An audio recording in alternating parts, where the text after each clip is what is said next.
Hello and welcome to the Etoft21sports Show for March 21st. How is everyone doing? My name is Eric. We have a phenomenal show lined up for you today. If you're watching on Twitch, please make sure to hit that follow button. And if you're on YouTube, make sure to hit the subscribe button. David, aka Better DP21, he's going to be stopping by. Him and I are going to look back at the first two rounds of the NCAA tournament.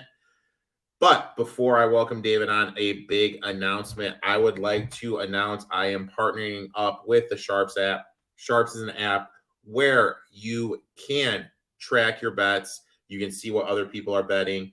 And it's kind of when you make a bet, you post it, people can comment, they can mention if they're fading you, tailing you, you can leave a video why you are placing the bet. Absolutely love the app. I will put the link to it in the description after David and I have finished. Make sure you use the link and you use the promo code provided in the link. That way they know that I sent you. Now, without further ado, I would like to welcome the man, the myth, the legend, David, to the show. David, how you doing today, my man? Hey, not too bad, Eric. Appreciate you having me here as always. I'm actually just doing a fantasy baseball draft in the background. So I got my mind in like two different directions right now. So how's the draft looking, man? It's not looking terrible. I definitely didn't plan out how my keeper plays were going, but my pitching staff's looking pretty dope. Anyway, I definitely have room for growth in some areas that I'm looking at here.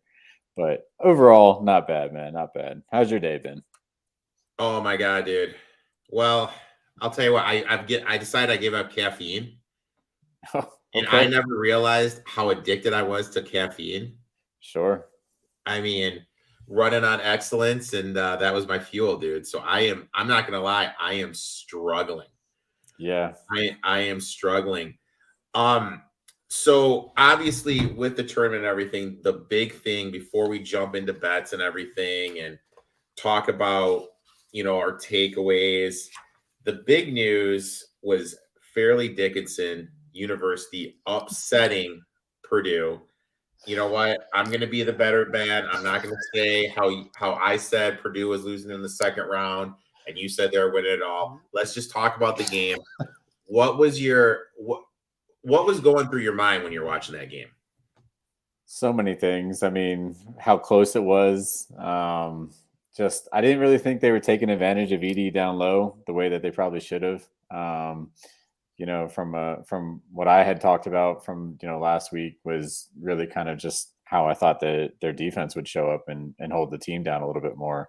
But I did also caveat. I said, hey, they got to make it out of the first two rounds in order for them to have a shot at the title. And they couldn't do it. So, as I was watching it, and I kind of laughed as you were bringing that up because I was like, man, I knew that would be the game. Like I knew when I looked at it, and I was like, of course they're a 1 seed in their division, from where they were coming out of the bracket and got upset. And but a lot of upsets across the board. I mean, March Madness has truly lived up to its name this year. This is my takeaway. Okay. Purdue all year has struggled with physical guards going against their guards and teams that pressed. And that was evident. It got so bad, everybody was scared to take a shot. You had these kids wide open, scared to take a shot, not taking a shot. When they would break the press, they weren't pushing the tempo. Zach Edey didn't score a point for the final 9 minutes. You're playing not the smallest team in the tournament, but the smallest team in the nation. And you're telling me that you don't have one play where you're going to just dunk it down below. Give it to them. Yeah. And then let's shift our attention over to the defensive end. Prater hates running zone. Absolutely hates running zone. Why aren't you running zone there? Because they had Edey on a small guy. Morton would take him out. He's away from the hoop. That opened up stuff. I don't know. it's going to force Prater, I feel, to take a serious look in the mirror, because let's just look. North Texas 3 years ago or 4 years ago, I'm spacing on the COVID year when it was canceled, but their last losses are North Texas, first round against a 13 seed. They lost to St. Peter's, and now you lost to a 16 seed in FDU.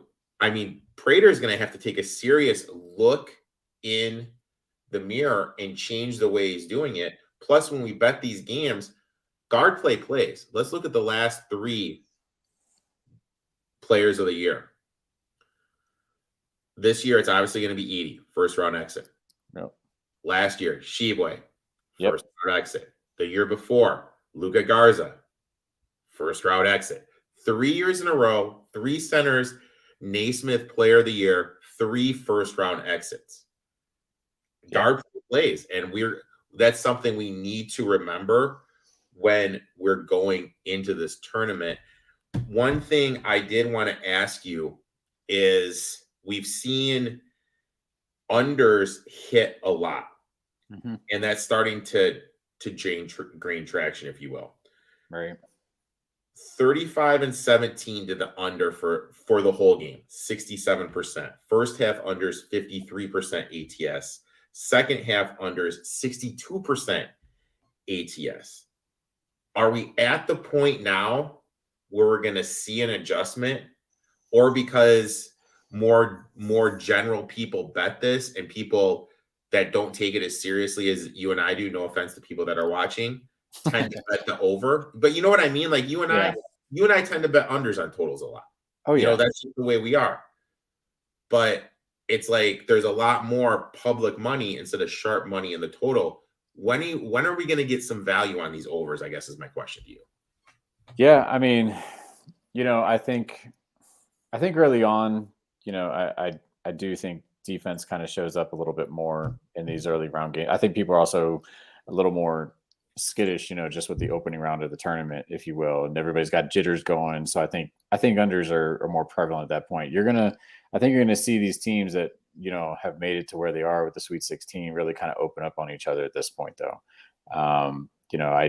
I would say you're looking at a lot of 3-point shooting teams, so it's really going to come down to how hot they're actually hitting from perimeter in some instances. But yeah, I definitely think the market is probably going to adjust down on some of the totals, and then you're going to see the overs hitting. Just because they're going to follow the trends of what a lot of bettors out there do. They follow trend betting, right? And to your point of those statistics that you just mentioned in terms of first half unders and second half unders and full game, to be under as well. I mean, hitting around 60% I mean, who's not going to try and keep, with the trend, if you will? But that is where public perception is going to lie. And that's what I'm going to try and fade. My personal opinion at that point is, okay, now the public realizes as much. I don't want to bet with the public on that. So, that's where my head goes when I start to see those trend bets kind of come into play with the stats to back it up. I'm going to be interesting to see it, because I love the way you do your model. And there's one total that was really jumping off the board at me, and I think there's a little bit of value with the way these teams like to play and the up and down. But I just don't know if we're going to see that. You know what I mean? Like, see that adjustment. I think maybe one more round we'll start to see a little bit more adjustment if we see a little bit under heavy. Yes. It's that first game in that new arena, and some of these kids aren't used to playing in a place this big. Correct. I mean, like I said, I think that got to a lot of people up front. But, we'll see how people adjust with the market. I'm definitely going to be paying attention kind of more or less, like I said, just to the expectation of where is the public money going, because I watch that coming up to game time almost before I bet those kinds of numbers for myself.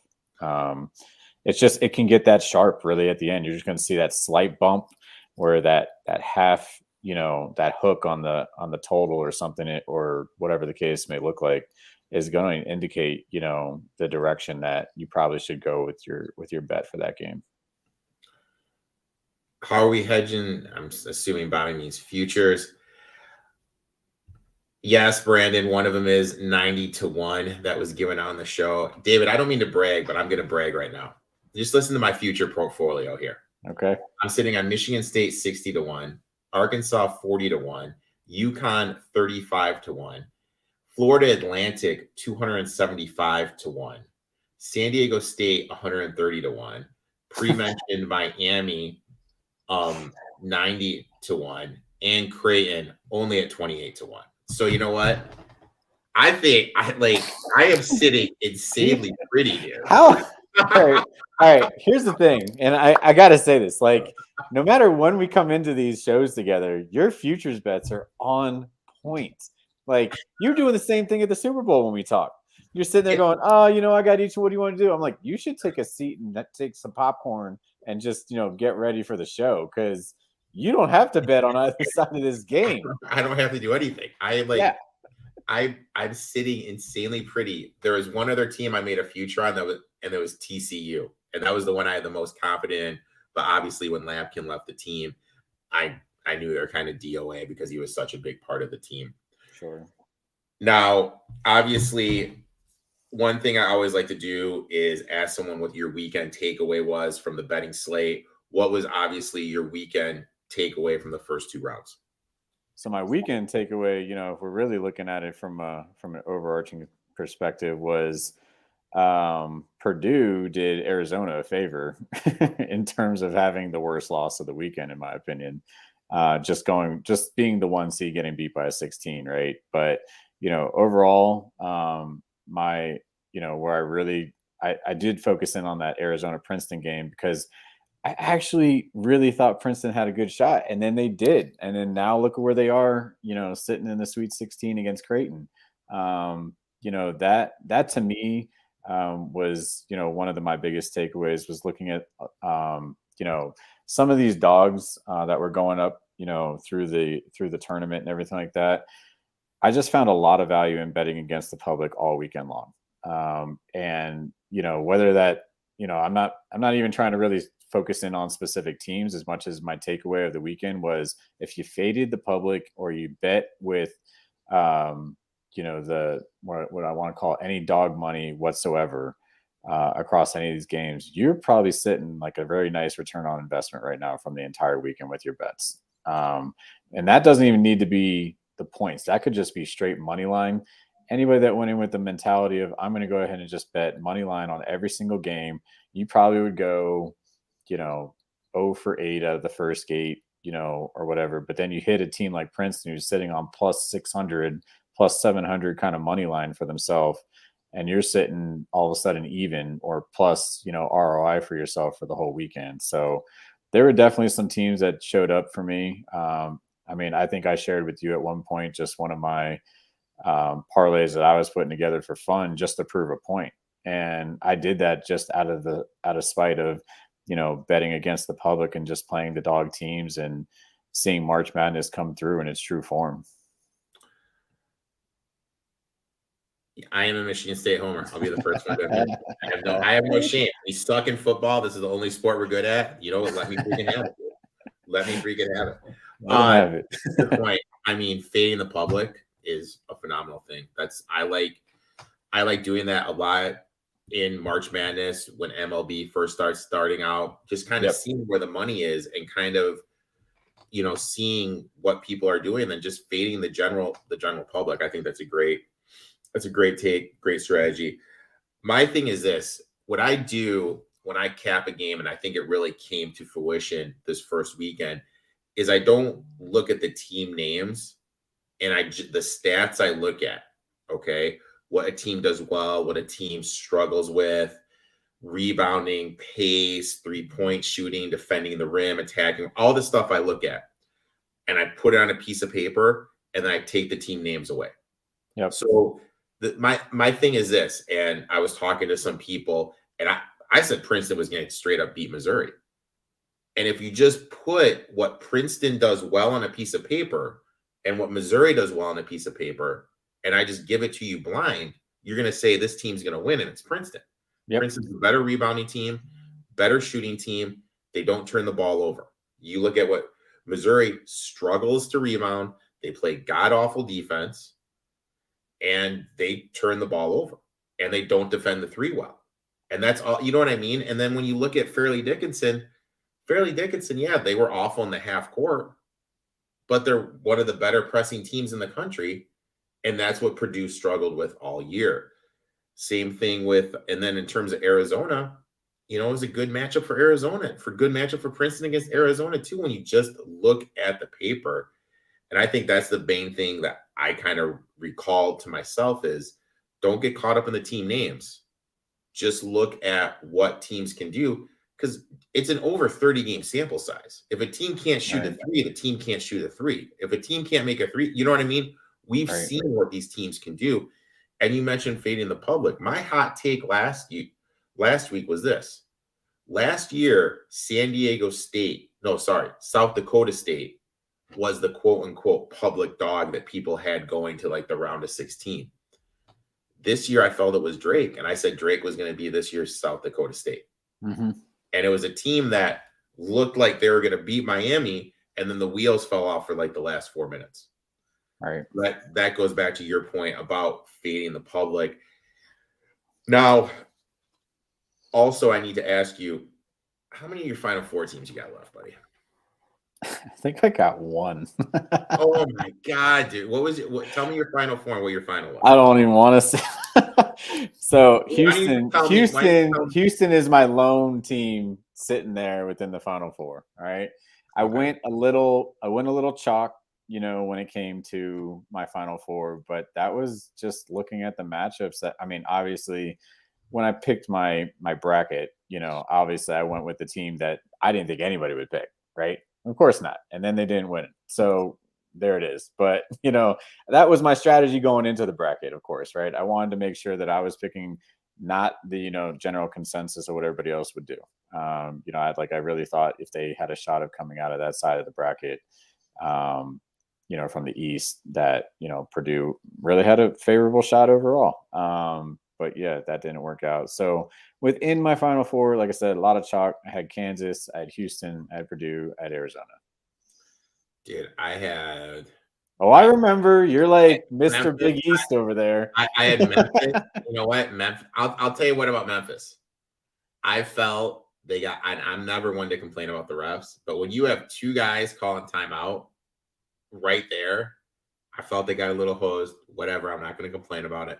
Mm-hmm. I had Memphis, Creighton, UConn, and Texas, and I had UConn over Creighton in the finals. Maybe it's my Big East biased, but that's what I'm rolling with, my friend. That's fair. So now we're to the part of our round of 16 bets. You know what, dude? I've locked in a bet basically for every game but two. And I have a strong lean on one total I wanted to get your opinion on. Okay. We're only giving out three. I'll let you kick it off. But I'll let you kick it off after we give our three bets each. I'm going to ask you about the total I have in question. I want to get your opinion. Okay, cool. What's your first bet, my friend? All right, so my first bet is going to be with the, I think this is the Friday slate. I'm looking at the Miami-Houston game. You know, from my perspective, that is definitely a game where I think Houston's defense is going to show up.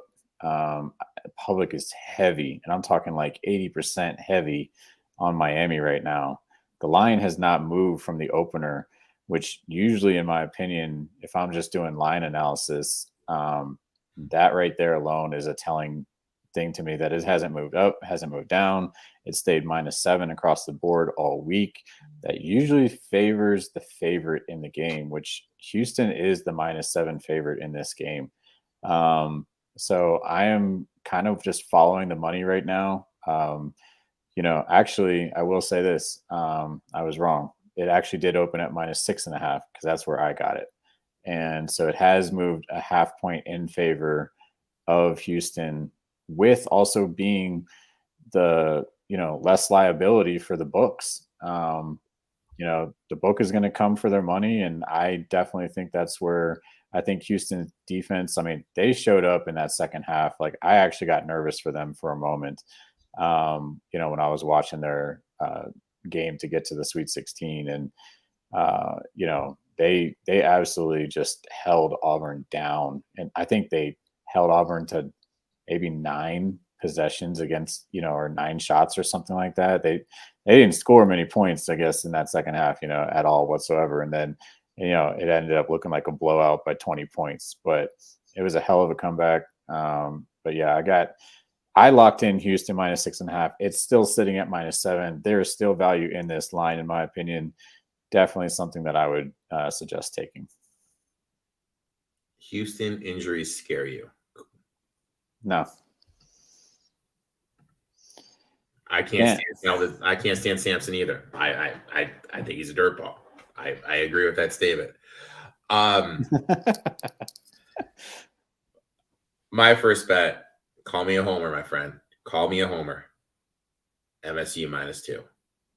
Oh, yeah, of course. Free play is all about guard play, and I feel MSU, when you look at it, has a huge advantage at the guards. They start 3, Hogard, Walker, and Atkins. Ever since they implemented Atkins as a starting lineup, the offense has been great. They're clicking at a better level. Izzo has shown the ability to take away the opposing team's best player. I don't know. You look at the first round, they took away Boogie Ellis. They elected to take him away as opposed to Drew Peterson. USC really struggled offensively. Kolek, the Big East player of the year, they took him away in the Marquette game. Marquette made a run, made it tight for a little bit, but they struggled overall offensively. I don't know if he's going to put up a plan for Noel or Johnson, but one of them is going to be taken out of this game with a defensive scheme. So I think that's a huge advantage. With the way K-State plays defense, this is going to lead to open looks from 3 from MSU. MSU shot 38.7% from 3. That's 8th best in the country. I'm a big shot quality guy. Like, I feel I should be put on payroll for how I do all these streams and all. I just hype this website. I absolutely love this website. In my eyes, I don't know how you can bet a game without using it. And basically what it does is it gives you like the actual score and like when the shot percentage each should have been. You know what I mean? What their projected score was based on who took a shot from where, if that makes sense. Right. They beat Montana State by less than 2 points, barely beat Montana State, and they lost to K-State, Kentucky. Let's face it. If Kentucky's 3-point shooter, who's 41%, their best one, doesn't go 0 for 9 from 3, 0 of 14, they're losing that game. They're due for some shot regression. Izzo has a coaching advantage. Izzo is 67% ATS in the round of 16. I heard one guy compare Noel to Kemba Walker when I was driving in. I was so shocked about that analogy. I almost got in a car accident because I thought it was so dumb. People seem to forget how this guy against Texas Tech went 5 of 20 from 3 and basically cost them games. Same against Oklahoma. This guy caught fire. Izzo's going to have a plan. I absolutely love Michigan State -2. Yeah, and I was looking at that game as well for myself. I actually very much support that. Again, very similar situation as what I was just describing with Houston, right? This is a team that has actually the dog money on it, in my opinion, even though the line is in favor of them. Majority of the wagers are more split 50-50. So it definitely leaves room to interpretation for where you're trying to put your money with this game. But of course, the line has actually moved a full point in favor of Michigan State from the opener. So that is actually it's a pretty big adjustment there within the week. David, second bet. What are you looking at, my friend? So second bet, I've been looking at, the Princeton Creighton game. Princeton is just showing very, very strong right now. And again, this is another situation where, I'm looking at line movement. I'm looking at, where everything sits from a wager perspective. Now, granted, I think a lot of the public has actually jumped on Princeton this week, just giving how great of a spread they've been getting in their favor. They're getting like 10 points, I believe, right now on most books. And, that really hasn't changed throughout the week. So, again, when it comes to my analysis with numbers and the line movement to support it, my line's closer to like a -4. overall spread. So I think we got, definitely an advantage here in terms of, the book to where my line kind of sits from a matchup perspective, but also, the average like point total that these teams are winning by for the most part is, the average point total throughout the whole season of college basketball has been sitting around 10. So, from that perspective, it's just like, how do I not take the points with Princeton and what they've been showing with guard play and everything, showing up throughout the whole tournament at this point? They have absolutely shown that they belong. I think they are this year's, Cinderella team, and they have no reason to kind of slow down at this point. So definitely just something that I'm, watching, paying attention to. And I definitely like this much of a point spread with Princeton. So I'm going Princeton plus 10. Now, one thing I always look at, I was pulling it up on my phone when you were talking, is shot quality. I mentioned that. Mm-hmm. They get the actual score and their shot quality score. Now, if you remember the Baylor Creighton game, would you say that game was close, or would you say Creighton was in control most of the time? I would say Creighton was in control most of the time. Shot quality graded it a 76-72 Baylor win. Wow. Pretty interesting. You know what I mean? Yeah. Nembhard was expected to score 10 fewer points. Cryer was expected to score 9 fewer points. Crane was expected to score 8 fewer points on 3. Baylor was expected to score 8 fewer points on the mid-range. Baylor expected to score 7 more points on threes. Creighton was expected to score 6 fewer points on free throws. So what does that all mean? Creighton is due for what? Shot regression. So that's exactly what I look for. And I am really interested in this game. And I really feel the one thing that has stood out in this tournament is when you have a fast team play a slow team. Yep. A slow team controls the pace. Tempo always. I mean, and that's what came down to what game was I just thinking of with the tempo? I mean, it really was kind of that Purdue opener. I mean, in my opinion, it was a slow tempo. It was definitely why an under probably hit on that game and everything. But I was definitely having a similar thought. Tempo is pretty much, going to be a main reason here for a lot of these defenses over offenses in the later half here. Kevin, what's up, my man? Appreciate you tuning in. Bobby asks, Cooley to Georgetown thoughts. You got any 2 cents on that? Ooh, not me personally. I mean, I didn't even actually see that happening. So let the Big East specialist in the house break this one down. Please do. Now, Cooley's been at Providence forever. Georgetown threw him the bag. He's getting $6 million a year. I know Georgetown. I know from what I heard, Providence made an offer. Cooley it's a smaller campus, and from what I'm hearing, him and his wife were getting a little bit annoyed. I don't want to use the term annoyed, but it was bothering them how they were like going out and couldn't be left alone. Okay. Also, he felt like he's kind of reached his ceiling. Georgetown, I know it's been a while, but there's still the mystique around the Georgetown program. It's in DC. And I think the ceiling, for that program is higher than Providence. I think it's a good hire for him. And I think it's the right move, because I don't think he can do anything more at Providence. I think at Georgetown, there's room for his career to grow. My second bet, I'm going to my Owls, dude. Give it to me. Give me the Owls plus 5.5. And you know what, David? I'm doing a little sprinkle on that money line too. Oh, there you go. You have to. Florida. I feel like you have to. Florida Atlantic's defenses match up well with the offense that Tennessee likes to run. Tennessee likes to run this cut action of the basket. Plus, Florida Atlantic's really good defending the mid-range. I was looking at this stat, okay? The SEC, think of all the conferences in all of college basketball. Sure.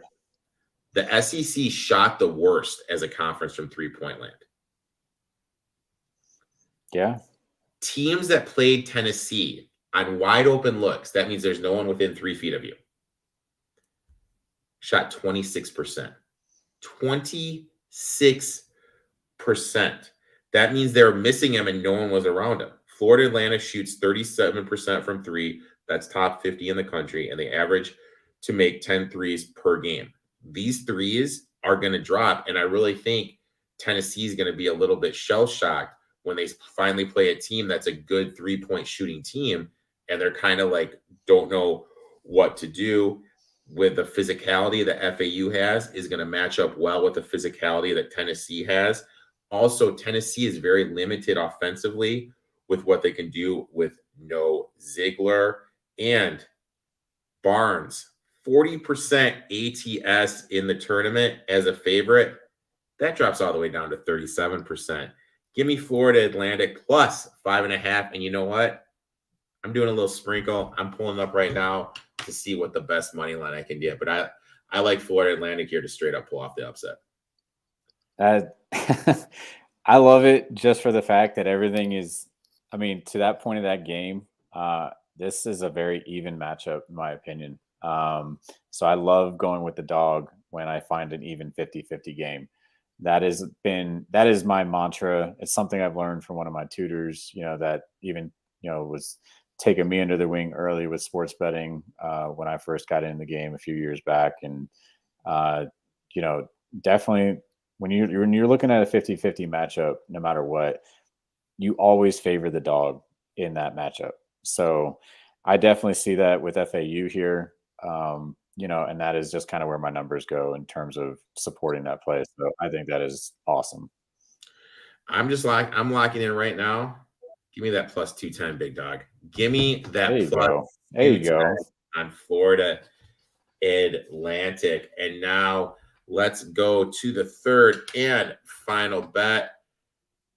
David, lay it on me, big dog. All right. So in the Thursday matchup, I'm looking at Gonzaga versus UCLA. And, in this one, very similar, cadence that I've got with each of these picks today. We're looking at a majority of tickets, almost 73% of the wagers are on Gonzaga at, opening starting at plus 1.5. The line has actually moved in favor of UCLA by 0.5 point to -2. So again, another situation where UCLA, is against the public money, no liability from the book. The book wants UCLA to win. We want to bet with the same area and mindset of, where the liability is not on us. So majority of tickets on Gonzaga at 73%. The line movement has moved in favor of UCLA from -1.5 to -2. This is a very tight game, but again, if I'm following all those trends in terms of fading the public that I had as my original takeaway from the first weekend, following that into this weekend, that is where I'm putting my money with UCLA. I got them at -1.5 before it moved to 2. And so it is I feel like I'm in a good place with that right now. This is the one game I want nothing to do with. I'm just being I want nothing to do with this game at all. Like I just don't know. It's Cronin's. My one thing with Cronin is this. He's been really good at UCLA, but he really struggled at Cincinnati. You know what I mean? Mm-hmm. Like it's that tight game. Like, so what's going to happen? And then Drew Timmy's like 32 years old playing against college kids. You know what I mean? Like I don't know, but I think I got to favor UCLA there just because of their guard play. It's a guard, with Jacques and Campbell. I think you really need to favor them just because the more experienced guards, and they've been there and done that. And both those guys can post up. And when they post up, that's going to be huge mismatches with the Gonzaga backcourt. So, yeah, you know what? I like UCLA there too, my man. Yeah, and the only other thing is, I think if they had a lesson learned from last weekend of watching Gonzaga pull it out at the end there is, don't let it become the Timmy show, right? Like, don't let that be the thing that drives, what the outcome of that game is. I think at the end of the game of that last one for their matchup, the Zags just dumped it down to him so much, that it really just became the Timmy show at the end of the game. And I think they went on like a 10-0 run because of that or something like that to actually put that in their favor. So definitely something I think they need to avoid. Something I think they'll maybe learn from and watch. But yeah, numbers wise, I think everything just says UCLA to me right now. Obviously, Clark, the big Right. man, athletic big man's out for UCLA. Do you feel that hurts them? Yeah, I mean, that doesn't help not having him. But again, I think the guard play is actually going to make up for it. In my opinion, I think they have. I think that just right now, if there's a team that can overcome injury, I think it's UCLA. I think I already knew that kind of coming into the tournament, and I was saying that about them as well. Now I'm going to bet on something completely different. Like everyone's saying that TCU, like Gonzaga minus whatever, was a bad beat because that guy hit that 3-pointer. Okay. Now, can I just say something? I had so many texts on that play, man. Many. Can I just say something? Yeah. Why is TCU fouling with 0.7 seconds left? They were within the number. They hit a 3 in the play before, and there's 0.7 left. Why are you fouling? You know what I mean? So I hear you. I mean, but I know so many. You can go back and forth. Look, I was on TCU. I had TCU money line, and my thought on bad beats is this: it just evens out. Always. You know what I mean? It always does. Evens out. But us as gamblers always remember the bad ones instead of the good ones. And to your point, and it was the last game of the weekend, right? So everybody's watching that one with all the intent in the world. It's here at Ball Arena in my home city in Denver. And I was even speculating going to the game that night. And so when I was watching that happen, I even said the same thing, though. I don't think that foul at the end, though, was intentional. I really don't. When I was watching just kind of where it was, and, of course, he reached in and he got called for the foul. I mean, that was just kind of, I don't know, maybe the ref was trying to cover for all the bettors. You know what I mean? At that point, the ref's like, all right, everybody, foul. Let's see what we can get, if he can hit both these free throws to actually get us over, the cover here. And then next thing you're just watching this ball just scoop past everybody, past half court. Nobody's touching it whatsoever. And then the man picks it up and drains a 3. And you're like, wow. And I heard the arena go nuts. So I knew how many people had the TCU cover from that moment. And then, of course, one of my boys, he was on the Zags for the -5 or whatever. And I kind of laughed because I was like, ooh. Because Walker hit the 3 to cut it to 78-72. Yep. With 5 seconds left. Why are you calling? Why are you fouling? You know what I mean? With 0.7 seconds left, they call a foul. Guy makes both. And then Damon Barrage with the shot heard around the world, dude. But it was for closing out the weekend. That was a pretty epic way to close out the weekend, man. That should be on. What is it? What is the thing they do? The song, the Luther, One Shining Moment. That should be the thing. No, it had no effect on the game. My last and third final bet before I ask you the total question.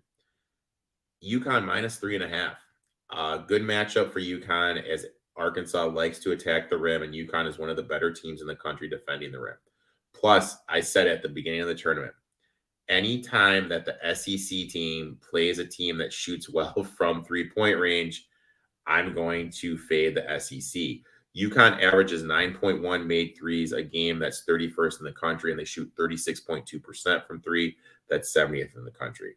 I think with how well they shoot threes, that's going to open stuff up in the middle for their big guy because they're not going to be able to sag off of them. They're going to get open looks at threes. They're going to go in. Plus, UConn averages 12 offensive rebounds a game. Arkansas isn't that good of a rebounding team, so I think they're going to get second chance points. And I'll say it, I think Hurley has a huge coaching advantage over Musselman. I think Hurley is a very underrated coach. And there's just something with this Arkansas team. Granted, it was insane comeback. I had Arkansas plus the points and the money line there. But there's just something about them. You know what I mean? You see Jeff Smith come back. This kid's supposed to be a top. Before the season started, he was the first NBA college player off the board. He's not even playing in the second half. Right. you know what I mean? This very undisciplined team. They take a lot after Musselman. I just like UConn here. I think they match up really well. This opened up at 3.5. It's already up to 4. At some shots starting to move. Anything under 4.5, I think it's a buy in my eyes. Yeah, I mean, definitely a good spot. You know, and I really love the play from UConn perspective. You know, that is, I was going into this, you know, we sometimes share what we're obviously going to bet on. Yeah. And when I saw that on the board already, I went, damn, he already took my play. So, I mean, from that aspect, you know, you named all the right situational angles, but my numbers back it up as well. Now, real quick, obviously there's 2 games we didn't touch on. Right. You know, one of them was San Diego State, Alabama. The other one was Xavier, Texas. I do have a bet in the San Diego State, Alabama game. Do you have a bet in that game that you like, that you want to share? Or? I'll let you go first. I kind of want to hear your take before mine. I look at it like this. I took San Diego State plus the 7.5, and this is my thought process. Is number one, what does Alabama like to do? They like to catch and shoot threes. No, they like to do 3 things. Catch and shoot threes. San Diego State, very good defending that. Dribble threes. San Diego State, very good defending that. Attack the rim and iso ball. San Diego State, very good in doing that. So that's the 3 things Bama likes to do offensively. San Diego State is good defending.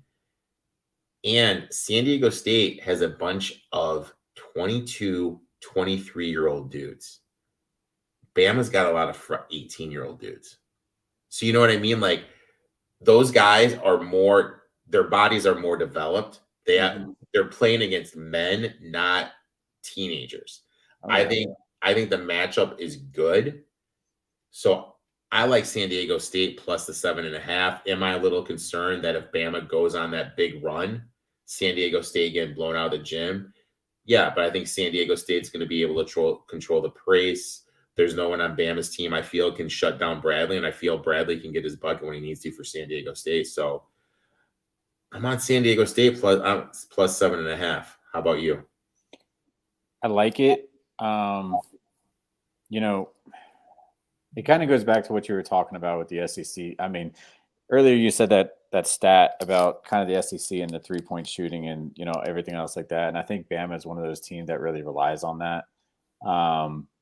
You know, and so from that perspective, like, I don't know, this one's such a close one for me, but I do love San Diego State's, like, to your point of, you know, understanding, I guess, the maturity of coming into an event like this at this point for themselves versus Bama. Outside of the fact that I just really want to see Bama lose, you know, just from that perspective, I don't need them to rule football and basketball and all the things. And I have a few people at work that I've told them that I totally want to just see Alabama lose because they're alum.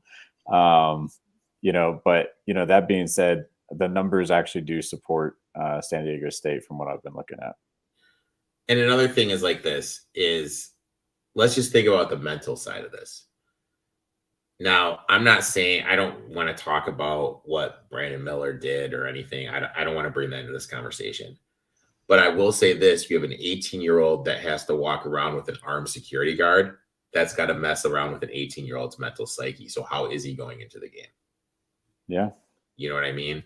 Yeah. So, and then let's just kind of think of, like, if you were to look at yourself when you're a picture of yourself when you're 18 versus 22, 23, how much thicker you are. You know what I mean? I think San Diego State might, like, if they just had one more guy that could create, I'd bet the money line. But their offense does concern me, but I think they can stay within the number. So I bet the 7.5. Okay.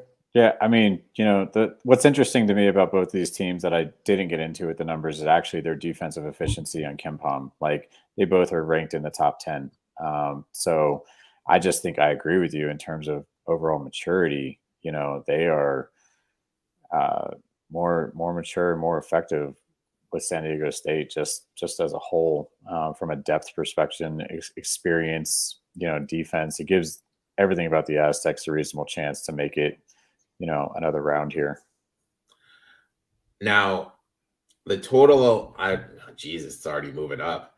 When I looked at this morning, it was 148. We're starting to see 148, some 149s in the market, and we're seeing 149s on offshore. Offshore tend to be a little bit more sharper in my eyes than the public books that you can get here in the States.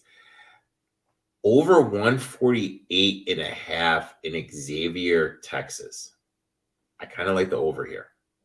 I do too. Like I said, I think they're both of those teams. And I actually was looking at this matchup too, a lot. And I know we each didn't have a play on this one, but from that total perspective, this is definitely one of those matches that I'm going to be looking at right up to the wire in terms of just watching where the public money is going with this a little bit. My upfront expectation is this is going to be a game where they get out and both run. And I can see that happening just across the board, with the overall match here. So definitely something I've been paying attention to for myself. And yeah, I would agree with you in a lot of ways with this. So like I said, I watched totals though right up to the minute, because there's going to be that last tick of a hook somewhere when it comes to that, and that's kind of going to be my indicator. If I was already leaning toward the over, and then for some reason it trended down, I'm all of a sudden off it. I mean, that is just kind of how my mentality goes. But everything about this to me says over too.